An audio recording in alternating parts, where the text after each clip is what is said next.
merci beaucoup Modou Diop moo nekk ci réalisation bi tey ñu am mbégte dalal Ina Ina bu reetaanee damay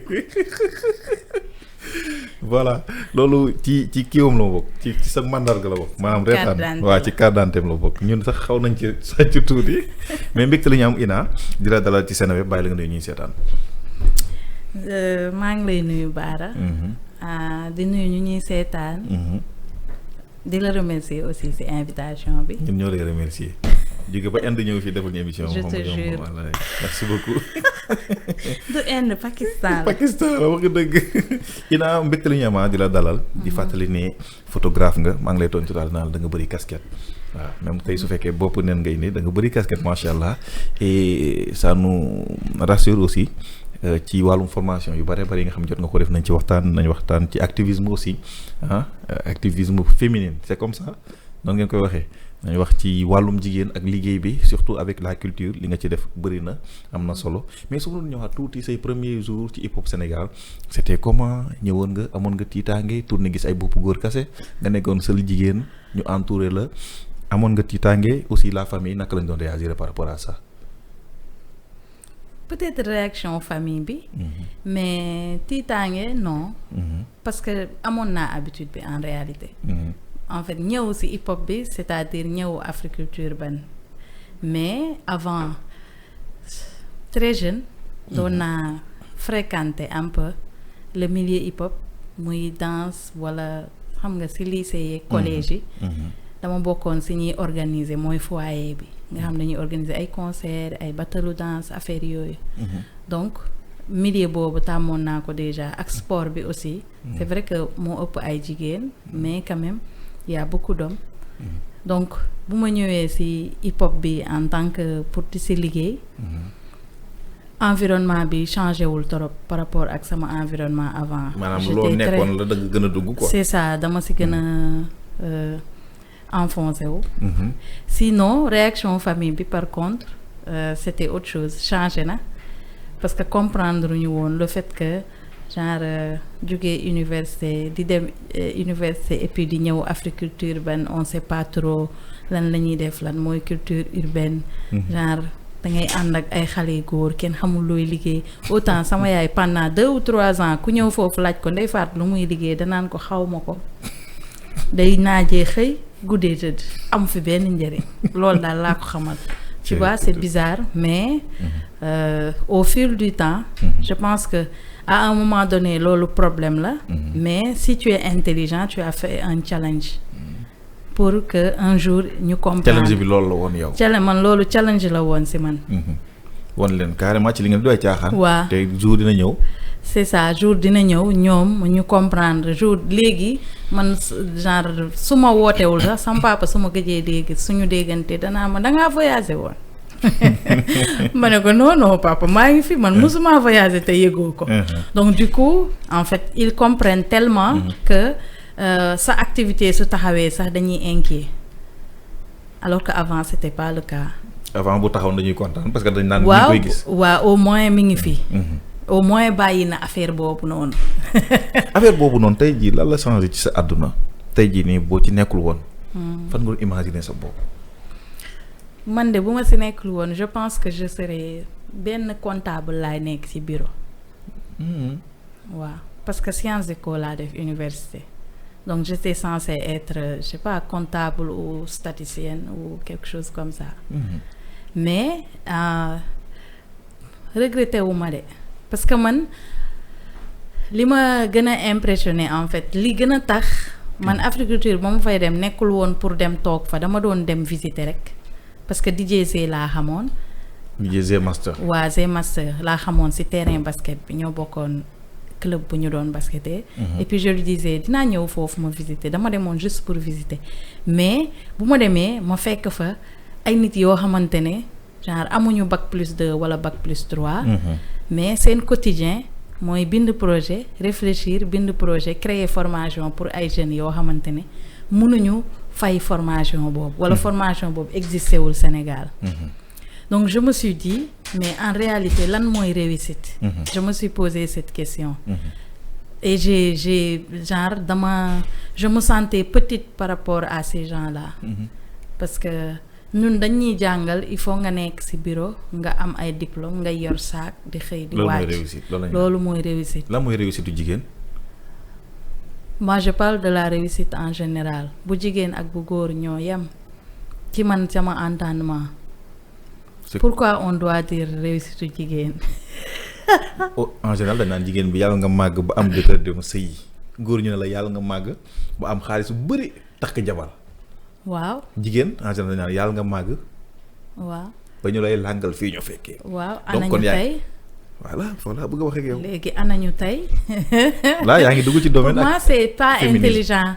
waaw parce que man sama yaay à chaque fois en fait xam nga les relations mère fille. ñun dañ ñuy yar. nga nekk xëy nga nekk doomu diw. kii de doomu diw la. après ñu lay ñaanal nga nekk jabaru diw. waaw mais yow kañ ngay nekk diw. boo nekkee jabaru diw. ouais non nekkoo en fait quand est-ce que tu vas exister toi. Merci. et c'est ça qui est dangereux. ay loolu sax du gëm yàlla. nga ne ma lan. ben oui yàlla mi ñu sàkk yow dafa la sàkk yow nga exister moom sàkk ma man ma exister. ñun ñu bëgg nga ñëw nekk sama. waa ok mais loolu laa lay wax boo nekkee doomu diw. après ñu lay tàggat. ñu yaree la pour nga nekk jabaru diw. mais yow sa jëmu bopp kañ lañ lay may walla ñu essouffler ci sa bopp bi ne la yow rekk existence nga yow rekk dara nga. pour moi loolu du question féministe question humain et genre c'est une question humaine. comprendre nga li ma bëgg a wax que yow xale bu góor bi ñuy ñaanal mu mënal dara waajuram mënal dara njabootam mu yaree ko noonu mais xalaatoo ne bu ñu yaree woon ku jigéen ki tamit mu mënal dara boppam mënal dara waajuram mënal dara njabootam ñëpp duñu gën a avancer. bien sûr. waaw loolu laay wax. mais société bi nekk ñun dañ ne jigéen nañ toog ca kër ga takk sër togg yàq loolu lañ daan wax léegi nag loolu commencé na dañ bu dañul sax. dañ des na mais mi ngi wàññeeku. parce que la vie elle est compliquée il faut s'adapter ñi ñoon yaree noonu. dañu amoon ay tool di ut njaboot. bu bari ñu nekk investissement ci tool bi ñuy bay di indi. waaw ku amuloon doom moom wax dëgg yàlla doo gaaw a moom. waaw parce que amoo ku la dimbali ci tool bi. c'est question existentielle la. aujourd'hui mais Bara yow dis-moi qu'est-ce qui est plus intelligent que nga liggéey sa jabar liggéey ngeen indi. waaw dafay gën a neex de. ah loolu gënul par rapport à toi tu te tapes tout le soleil tout le boulot tu reviens et cette femme elle est là elle attend nga jox ko mu lekk mu naan mu solu mu def ay caprice am mu xam nga. en parlant de ça y a une femme boo xam dañ ko rey jëkkëram dafa demoon tool ñëw fekk togg reer mu rey ko. kon ba tey ñi ngi delloowaat ci affaire ba jigéen far toog yàq ak naka ngay jàngatee mbir mu mel noonu. waaw moi je pense que am na foo xamante ne bu fa yeggee niveau boo xamante ne bu fa yeggee y a beaucoup de paramètres qu'il faut revoir après c'est un peu flou. genre on est encore sur lan mooy paramètres yi ci cas spécifique bi nga wax nii. sur qu'est-ce qui s'est passé nangam ak nangam. mais quand je parle d'un cadre général toujours je reviens ci yarin bi loolu dafa c'est tellement fort. mënoo ko dindi c'est comme ADN yar nga dem ba màggee noonu am na loo xamante ni tu ne peux pas te réveiller du jour au lendemain mu dañ. et je pense que c'est pas une question de femme ou ci dëkk ba la c'est une question boo xamante ne le monde entier ou j'allais dire Sénégal yëpp dañ ci war a xalaataat ku nekk xoolaat boppam. après il faut tamit mu am ay daan. parce que li ñuy wax oui ailleurs nangam ça se passe pas comme ça se passe comme ça. sauf que il y a des lois qui font peur aux gens yoo xamante ne am na loo xam boo ko defee ay daan dal la léegi nag boo nekkee foo xamante ne boo ko defee daan du la dal. tu le fais te day may fit keneen mu def ko. d'accord en tout cas acte bu ñaaw la. mais bu ñaaw. bu doy waar. après il faut aussi savoir dire non. non waaw ñun duñu ko jàngal góor ak jigéen nag loolu du góor kese de fii nii boo yaroo xale ngay wax ak ay mag doo wax déedéet dañ naan kii kenn yaru ko déedéet les et pourtant tu as le droit de dire non mais tu as le droit de dire non loolu moo tax maslaa gi bëri même boo waree wax déedéet sax il faut nga tourner ko utal ko kii rafetal ko mais Ina yow da ngay wax déedéet parfois damay wax déedéet waaw parfois yow Ina da ngay reer da nga bëri jàmm di waaw j'apprends parce que kenn jàngalu ma ko mais c'est en grandissant que tu te rends compte que écoute je dis non. Et dans ce mouvement là parfois dire non du nekk handicap ci yéen jigéen ñi benn barrière wala des blocages. Mais blocage non je pense pas parce que ce non c'est que yow loolu nga gëm en fait donc kan lay nekk si kan lay nekk blocage en réalité si ki ngay wax non la wala si yow. ci yow mi wax non. Non moi je pense pas. Donc non. Bah oui. Sànq dañuy dugg man la y a beaucoup de femmes. Ou bien de rappeuses. yu am góomu xol. Et pourtant c'est vrai. léegi yow lan laa la tontu. waxal nga ne man ndax man teguma kenn góomu xol. man la déedéet. yoole. yoole tey moom émission yoole la ñuy ne fii laa lay yoole nag. naka nga jàngatee lu mel noonu su ma lay wax. que y a beaucoup de femmes yoo xam ne am nañ góomu xol quoi.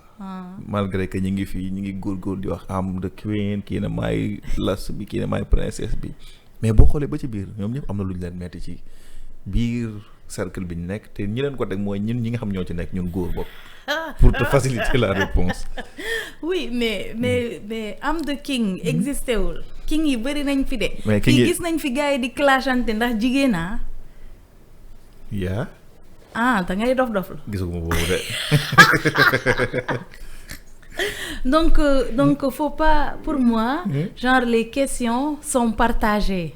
C'est pas en fait moi je refuse qu'on fasse benn fixation oui jigéen ñi am nañu góomu xol jigéen ñi si kii mais c'est évident mais ku nekk tu as eu une déception dans ta vie góor ak jigéen que ce soit ci hip hop bi que ce soit ci je sais pas moi. ci journaliste man je parle du hip hop. oui mais léegi tu veux que on en fasse un débat que gars yi am nañ góomu xol yow da nga bëgg yow ma waxal góomu xol nit ñi. non mais wax leen comme ça ko am mu wax ko ku gis keneen mu am góomu xol nga wax ko lii que ça que mu yem foofu quoi benn yoon bañ a amati parce que beaucoup de femmes buñ ci duggee dañuy ñëw mais bon boo xoolee au fond.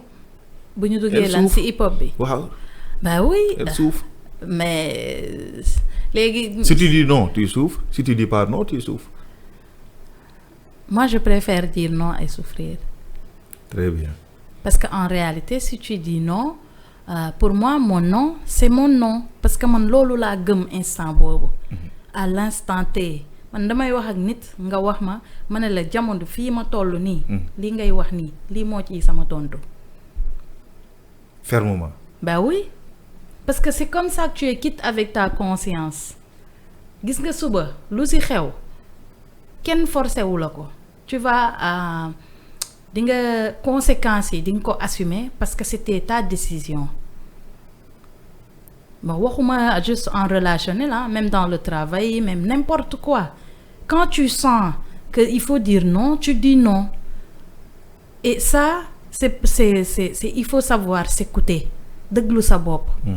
yow lan nga bëgg instant bii lan ngay sentir et c'est ça que tu fais loolu mooy indi non wala oui mais quand un non ou un oui c'est en fonction de des calculs ou en fonction de l'autre c'est que même si c'est positif tu vas le regretter. Au début da nga demoon xool gars yi la ñuy def. après nga retrouver ak lii yóbbu na la fu nekk ci àdduna bi lan lay représenter pour yow cet appareil là. kii moom wax dëgg yàlla leer na ma ne du ma jox góomu xol. bam la clash. leerul. musul trahir. du ma trahir c'est sûr parce que moom comprendre na ma. moo tax ngeen nduroo nii. waa gisoo dañoo nduroo lii nag damay def pub. foo garaw. Aziz Galsen Plug. moo ko defar nii. waaw moo ma ko defaral nii. Ziz mel na mi. Ziz moo ma ko defaral merci Ziz. sama appareil bu ñëwee j'en kon Ziz profité. non bu Ziz bul defaral baara comme sama pas bos. comme bii mais comme man. ok comme yow.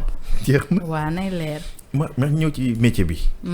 autant dañ ko doon xaw a négliger mais à chaque fois qu'on a un événement dañ naan ëpp woo leen Ina. wala woo leen ku mel ni Ina. wala woo leen diw photographe.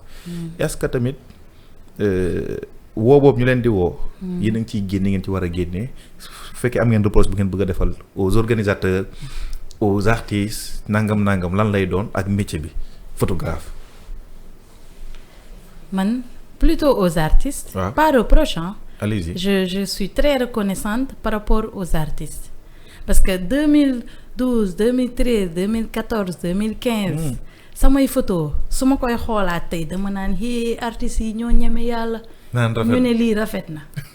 et ils étaient là waaw. kenn du Ina. mais c'est ça. Et pour moi ça c'était un coup de force. mais je reconnais que ñoom instant boobu loolu rafetoon na ci ñoom. mais mënoon nañ ko bañ a. genre mënoon nañ waaw à cet instant. waaw mais ils étaient pas obligés de m'encourager en fait. mënoon nañ ma bañ a encourager. ah oui bien sûr dañ lay encourager. mais ils l'ont fait et c'est pas tout le monde mais ñi ko def quand même di ma pousser je les remercie pour ça. comme kii et kii. da ngaa bëgg ma lim. non vas-y cité rek ñoo xam ne seen ay événement marqué nañ la ou bien seen carrière. ñi ma fokkee seen début ak léegi ça m'a beaucoup marqué. Il y a toute une génération. Les générations Deep One Lyrical. OMG. Hakil.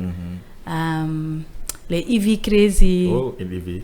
waa am na ñoo xamante ne fekk naa leen fii genre génération Anta Elbi. ñoo ma jiitu Africulture ban bi ma leen photo et ça avait déjà rappé depuis des années. Ensuite génération bu bees bi génn. boo xamante ne ensuite l'ancienne génération les Nit Dof les Canabas pas l'ancienne mais par rapport à moi. waaw en tant que photographe. et les Elzo. Pepese. c'est des gens qui m'ont beaucoup poussé. après ñëw ci sama paa yi quoi. après ma ñëw waaw paa yi nag dama leen doon sonal ak ay questions. lu ne ma laaj leen ko ay Keyti DJ. parfois dañ ma doon wax tu poses trop de questions. parce que lu ne laay laajte xumaan laa gën a sonal. parce que je sais que am nañu ay images yoo xam man yoruma ko. c'est des gens qui gardent beaucoup de choses. DJ Keyti xumaan ni mu tudd Sceptique. waaw Sceptique. waaw c'est des gens qui ont beaucoup d'archives. yow archives yooyu yëpp foo koy def Ina à part expo bi ñu wanoon fële wan nga ñu ay images yu graaw. ana image yi. foo jëm ak moom. image yi xanaa yow man nga yëpp. Fatou Kandé yor na ay images. non xam miinuma Fatou Kandé yow Sandy laa Hasner yor na ay images. Touré Mandi Mori ak Skillsographie ils ont beaucoup d'images. mais Ina yow am na événement bu ñu tasewul ma ak yow. am na événement bu ñu tasewul yow am na. dafa am. déedéet. à chaque fois que youtube ndeysaan karaj. bët set nga dem ima génnee tuuti denc. waaw parce que oui non moi je pense que ñun yoroon nañ fi ay Walkman. waaw. ana Walkman yi li si doon dugg da see mën a di dugg. déedéet. on va arriver à ce moment là où li ñuy def nii ci internet bi beneen niveau lay dem du IA ñëw na ñëpp tiit. La technologie ça avance très vite. menacé en tant que photographe. non moi j'ai pas peur. parce que je pense que IA machine la su ma ko waxul lu muy def du ko def. te li nga koy def loolu mën nga ko def parfois. waaw foog nga mën ko def boo bëggee résultat bi normal foog nga xam li ngay def yow boo ko xamul c'est pas possible c'est pas du mel nu mu war a mel donc moi je pense que il faut quand même garder archiver des choses loolu moo tax genre damay photo et puis je mets un peu wala j'envoie quelque rek. denc li des. waaw li des ma denc ko. pour en faire quoi après. projet yi lan la exactement. waaw non objectif bi c'est on a un centre de documentation qui est un espace avec ay livres ay radiocassette ay cassettes. ay beaucoup de choses ak ay articles de presse ay mémoires yoo xamante ne sénégalais yi bind nañ ko wala ay étrangers sur le hip-hop au Sénégal. mais objectif bi finalité bi mooy avoir un espace plus grand, un musée où mën nañu def suñuy projection de film, mën nañu def suñuy exposition, photo, graffiti, graphisme, intelligence artificielle, ay expositions qui nous concernent, et puis où on peut retrouver, je sais pas moi, gis nañ fi bi ji hip hop di sargal Matador. Si gis nañu dàllu Matador yu mu amoon. Waaw. 94 xawma yoo xamante ne dafa dajale pour jënd dàll yooyu, et le gars il a gardé ces chaussures là. Dàll yooyu noonu c'est un patrimoine. waaw. Qu'on le veuille ou non. Après nag soo yoree or say loxo te yow mi ko yor yi sentiroo ne or nga yor, nekkatul or, amatul valeur. Il faut qu'on valorise nos choses, et je pense que espace boobu noonu ce musée là c'est pour valoriser. lan ngeen di xaar donc suñu autorités yi, surtout suñu ministre de tutelle de la culture, par rapport à ce que tu dis comme ça? On va leur exposer, Inch'Allah. ñoo ngi siy liggéey. Il y a une partie on a déposé pour le fond, ça n'a pas, mais c'était une partie parce que loolu non mais déposé nga ci fond bi. waaw Jàll. pas à mon nom sur Waru Studio, parce que c'est pas que moi en fait nii génération bii nii man la ñuy xam parce que man maa nekk ak seen génération, mais avant moi il y avait les Touré Mandemori, il y avait Skilzographie juste avant, genre en même temps photo Wandona ak Skilzographie. Il a des choses que moi j'ai pas. Il y a Sandy Hasner qui a fait 20 ans ou plus au Sénégal, allemande d'origine. Fatou Kande Senghor qui a sorti le film Wala Bok ak le livre Wala Bok. C'est des gens qui ont des images, en fait des archives en fonction des générations. Donc si nous voulons dajale toutes les générations, c'est pas que Ina, c'est toutes ces personnes-là. D'accord. Donc premier jet, c'est de collecter ces données. Man gis naa Ina mu photo des artistes nangam ñeneen ak ñeneen. Mais côté politique, est-ce que ça t'intéresse? Côté Par exemple de faire benn document, par exemple pour Ousmane Sonko exemple. Parce que gis naa photographe Diomaye, gis naa photographe Abdoulaye Wade, gisoon naa photographe Macky Sall, Lionel Madex, comme par exemple benn Ina, ndax jot nga ci jël ay photo Ousmane Sonko biñ koy xam ak léegi, oui ou non? Si oui, est-ce que ça t'intéresse tamit? Est-ce que mën nañ xaar nga génne ñu ko teg ko? Parce que fekkee nga loolu yëpp ah. waaw fekkee naa ko. Moi j'ai beaucoup photographié ay manifestations bien avant Ousmane Sonko, période Macky Sall, les manifestations avant. À chaque manifestation damay photographier. Ces dernièrement 2 ans yi fekkuma fi boobu maa ngi Maroc. Les manifestations. Après en réalité politique, ça m'intéresse dans la mesure où l'impact des cultures urbaines dans la politique. su ma duggee ci politique bi rek. Impact culture ban nga ci. dama ci dugg à travers les cultures urbaines, parce que moi je suis focus sur ça et c'est ça qui m'intéresse. D'accord. Après qui peut être je sais pas moi photographe ou Ousmane ou Diomaye ou truc. C'est pas mon truc. Je peux le faire hein. Mën naa ko def. C'est bien possible. Mais ce qui m'aurait intéressé par exemple, j'aurais fait un documentaire photo ou vidéo de ces manifestations-là à travers Nit Dof, où Ousmane Sonko parle et Diomaye parle. Parce que quoi qu'on puisse dire, il a fait un boulot énorme pour eux. Waaw Nit Dof. Waaw. Ça c'est vrai. Ça, moi que ça, loolu, que ce soit Ina qui le fasse ou une autre personne qui le fasse. Mais ce serait intéressant.